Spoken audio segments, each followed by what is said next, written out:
Comment ça se passe, les zinzins de l'espace? C'est Lolo Manga, bienvenue sur la Poupoum chaîne manga. En veux-tu? En voilà. C'est reparti les amis pour un achat d'occasion vintage de famille. Et je sais que vous aimez ça, dites-moi merci, un petit like la vidéo les cocos, un petit abonnement, je le dis en début de vidéo maintenant. Et ouais, qu'est-ce qu'on a au programme aujourd'hui? On a... Wouh, vous l'avez vu dans la description, Dorohedoro, la première édition sortie chez Soleil Manga en 23 tomes. Et c'est quand même plus ou moins d'actualité parce que la nouvelle édition est en train de sortir, la Chaos Edition, qui est en soi une très belle édition. Je ne dis pas le contraire. Moi maintenant, ce dont j'avais envie, c'était de pouvoir lire Dorohedoro presque instantanément, presque immédiatement. Je trouve, regardez-moi ça, que l'ancienne édition fait le café, hein, comme on aime dire sur la chaîne. Elle est très sympathique cette première édition de Dorohedoro. Elle est aussi en format perfect comme vous le voyez. Seinen, Soleil Manga, Q Hayashida au dessin et au scénario. Et les tomes, comme vous le constatez, sont beaucoup plus fins aussi que la Chaos Edition. Je pense que la Chaos Edition est en double tome. Il y avait aussi mention que le scannage du papier, des dessins était plus net et que donc apparemment cette première édition ici que j'ai entre les mains, les premiers tomes en tout cas, étaient un petit peu flous au niveau de l'impression. Moi j'ai peut-être eu de la chance avec le lot ici que j'ai reçu, mais je dois vous avouer que je ne suis pas immédiatement choqué par la netteté des pages. Non, je trouve ça très net, je trouve ça bien imprimé. Je pense que les tons, hein, la couleur, la pigmentation, tout va bien, aucun souci. Les personnages ont l'air vraiment très barrés. Alors ce Dorohedoro, les amigos, sur Manga News, hein, la rédaction donne 17,42 sur 20, les lecteurs donnent 18 sur 20, c'est quand même énormissime. Donc quand on est un aficionados du manga et qu'on recherche des œuvres, certainement dans le registre seinen, des œuvres intéressantes, des œuvres qui éventuellement sont de top qualité, eh bien on peut quand même très facilement se diriger vers ce Dorohedoro qui date de 2002 au Japon, qui donc est fantastique suspense, parlant d'un caïman. J'ai déjà lu les 2-3 premiers tomes parce qu'à l'époque j'avais acheté en occasion les 2-3 premiers tomes et puis j'étais passé à autre chose. Donc maintenant je suis très content quand même de constater que j'ai l'intégrale en 23 tomes, de vous la présenter. Ça veut dire que ma lecture ne tardera pas non plus, hein. Il y aura peut-être un avis manga ou bien dans les mois qui viennent, non plutôt l'année prochaine, vu que le planning est ultra chargé sur la chaîne.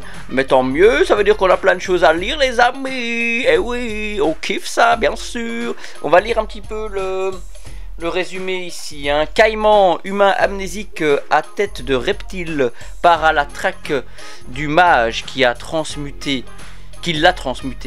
Doté d'une force impressionnante et déterminé à retrouver son identité perdue, il est accompagné de Nikaido, une jeune femme propriétaire de son restaurant de gyoza favori.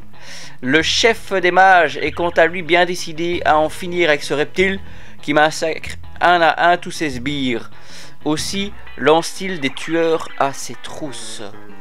Et c'est vrai que très interloquant le début du manga. C'est vrai qu'on suit un caïman qui essaye d'assouvir sa vengeance. Il veut en fait que le mage lui restitue son corps d'origine, parce que dans sa tête de caïman en fait il avale les gens là pour leur parler, et on constate que sa tête elle est bien là, mais qu'il y a une tête de caïman tout autour. Et donc oui, au jour le jour dans la vie, ça doit être un petit peu contraignant quand même, hein. Je sais pas pour vous, mais bah oui, au moins on nous embête pas dans la rue, mais a posteriori on peut pas draguer des nanas comme on veut, quoi. Oui, bien sûr les amis, c'est comme ça sur la chaîne, le manga des familles, la chaîne Seinen, malgré lui. La chaîne Seinen, ouais, mais ouais, moi j'aime bien les shonen, hein. Mais force est de constater que je vous parle souvent et presque tout le temps de seinen, quoi. Mais quand même, abusez pas, déconnez pas. On va un petit peu voir les commentaires des lecteurs, parce que les lecteurs ont donné de très bonnes notes à ce Doro et Doro, quoi. Waouh, c'est incroyable. Manga hors norme. Ce manga vous emmène dans un univers complètement barré. L'autrice et dessinatrice a un talent magique. Les personnages sont attachants. Comment lier le gore à l'humour avec un scénario solide qui vous tient en haleine, un dessin inouï. Oh mon dieu, est-ce qu'on peut faire un commentaire plus élogieux pour un manga? Je n'ai pas l'impression, Donc c'est vrai que voilà, de l'extérieur, encore une fois, quand on lit ce genre de choses, parce qu'on se renseigne bien sûr quand on achète un manga, de surcroît en occasion, un intégral, le prix est déterminant, et oui, effectivement, le synopsis aussi, ses propres goûts, et un peu le retour des lecteurs. Le retour des lecteurs, pour moi, est déterminant. Je trouve ça quand même important. Je sais pas pour vous les amis, mais oui, ça m'a décidé. Pour tout vous dire, ce Doro et Doro, les 23 tomes, livraison tout compris, j'ai payé 200 €. Et bah franchement, je pense que ça les vaut. Vous le voyez, hein, je veux dire, le papier n'est pas jauni.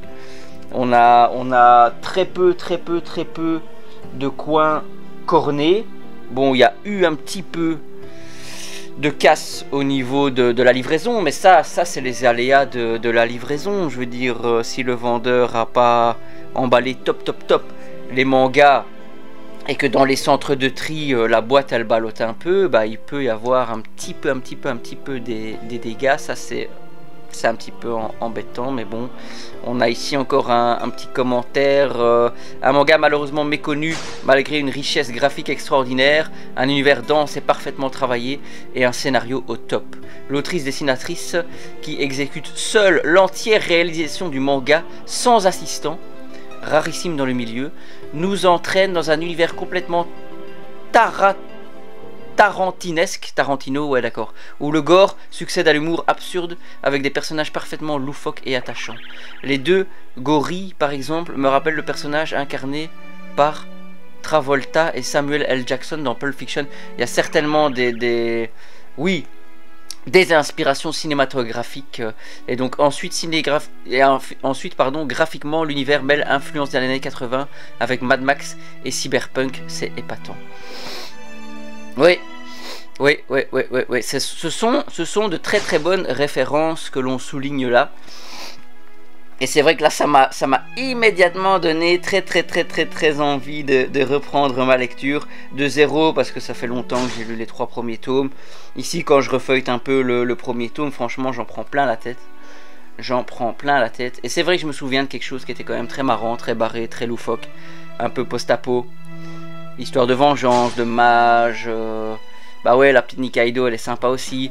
Kyu Yashida, hein, pour ceux qui sont peut-être pas très aware, c'est aussi Die Dark. C'est aussi Die Dark qui est en train de sortir chez Soleil Manga. Donc bah faites-vous plaisir les amigos, voilà. Hop, je remets ça là. Oh là là, la galère. Voilà, je sais pas ce que vous en pensez, je sais pas si vous préférez vous diriger vers la nouvelle édition et lire mois après mois les tomes qui sortent, qui sont plutôt donc des doubles tomes, ou si comme moi, vous ne souhaitez pas attendre des années que ça sorte, et que vous souhaitez vous mettre quand même dans l'année qui vient à jour sur Doro et Doro, alors c'est peut-être plus intéressant d'acheter en occasion le lot intégral. Et comme ça, profitez quand même, je vous le dis, hein, clair et net, d'une très belle édition, très quali, déjà sortie.